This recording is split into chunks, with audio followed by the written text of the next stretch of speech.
नमस्कार।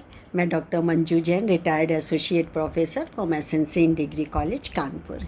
मैं पिछले कई महीनों से धर्म मार्ग नामक शीर्षक के अंतर्गत कुछ छोटे छोटे प्रसंगों को लेकर के वीडियोस आप तक पहुंचाती हूं, जिसका मुख्य ध्येय ये होता है कि यदि हमें अपने को चरित्रवान बनाना है और सही मार्ग पर चलना है तो हमें और कोई रास्ता और विकल्प नहीं है, हमें इन्हीं धर्म मार्ग को अपनाना होगा।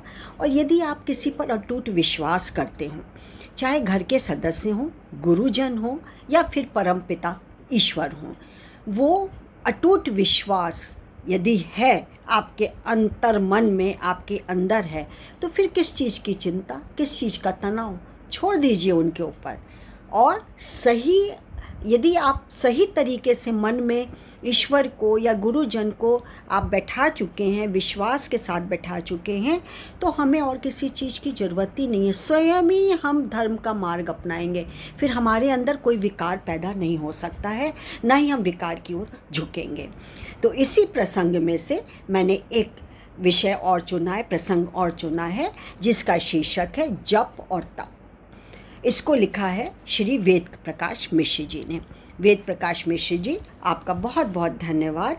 मैं आपकी लिखी हुई बात जन जन तक पहुंचाती हूं क्योंकि मुझे अच्छा लगता है। तो चलिए, जप और तप क्या है, इसका हम लोग अर्थ पढ़ते हैं। आध्यात्मिक जीवन का परम आनंद जप और तप का प्रतिफलन है। जप और तप ही साधना का वह कर्म पथ है जिस पर चलकर कोई भी सांसारिक जाल में भ्रमित प्राणी ईश्वरी अनुकंपा का सत्पात्र बन सकता है। जितने भी संत, महात्मा, ऋषि, मुनि, योगी आदि हुए हैं, सभी ने मोह से ग्रस्त, कुरीतियों से जकड़े, अहंमन्यता के मद में मतवाले तथा स्वार्थ के गहन कूप में पड़े अंतस में छाए गहन कुहासे को अपनी जप तप की तेजस्विता से मिटाकर उसे दिव्य आलोक से भरने की सतत चेष्टा की है। यानी जब तक में आपके अंतस मन में ये जप तप की भावना आ जाए, तो कितने हमारे ऋषि मुनि हैं, उन्होंने बहुत सारी इंद्रियों को त्याग दिया और मोह जाल से हट करके हमें सही रास्ता दिखाने की चेष्टा की है।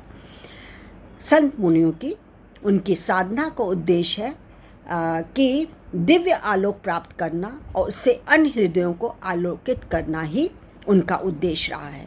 साधना चाहे तप के रूप में हो या जप के अथवा यज्ञ का या किसी प्रकार के योग के रूप में रही हो, जब सभी क्रियाओं का अंग रहा है। बिना जप के कोई भी साधना, पूजा, उपासना, अर्चना, प्रार्थना, आराधना, योग, यज्ञ आदि संभव नहीं है। वह सभी क्रियाओं में किसी न किसी रूप में विद्यमान जरूर है। जप सभी आध्यात्मिक क्रियाओं का एक अंश एवं सार है, पूरे का एक जिस्ट है, निचोड़ है, सार है। जप का प्रचलित अर्थ आराध्य के नाम या उनसे संबंधित मंत्र का श्रद्धापूर्वक सतत स्मरण या लयबद्ध उच्चारण है। जप के माध्यम से हम अपने इष्ट के स्वरूप पर अपना ध्यान केंद्रित करना सीखते हैं। इष्ट का नाम जपते जपते एक क्षण ऐसा भी आता है जब स्वयं को जप नाम की अनुगुंज न सुनाई देकर केवल इष्ट का दिव्य रूप ही दिखाई देता है और कुछ फिर नहीं सुझाई देता। यदि जप तप ईश्वर अंतर मन में घुस गए हैं तो फिर हमें कुछ नहीं दिखाई देता, सिर्फ हमको दिव्य रूप दिखाई देता है। जप में नाम की शुद्धता का उतना महत्व नहीं जितना श्रद्धा, विश्वास, आस्था, लगन और मन की एकाग्रता का है। इनके अभाव में कबीरदास जी का यह कथन है, माला फेरत जुग गया, गया न मन का फेर। जप के प्रभाव को निष्फल बनाने की चेतावनी है। नाम जप के महत्व का एक कारण यह भी है कि देह नश्वर है। हमारा शरीर क्या है? नश्वर है, मृत्यु तो आनी ही है।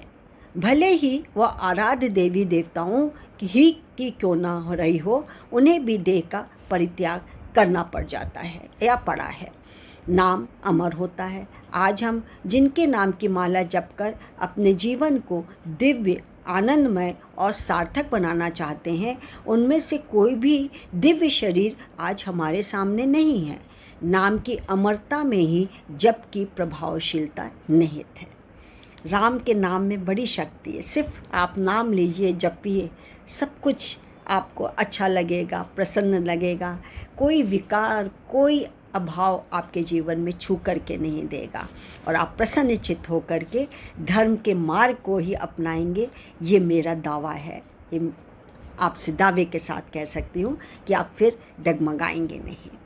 तो आज के लिए बस इतना ही। अच्छा लगा हो वीडियो तो सबको लाभान्वित करिएगा, शेयर करके, लाइक करके, और सब्सक्राइब करेंगे तो मेरा वीडियो आप तक जल्दी भी पहुंच जाएगा। तब तक के लिए मुझे आज्ञा दीजिए। नमस्कार। Thank you.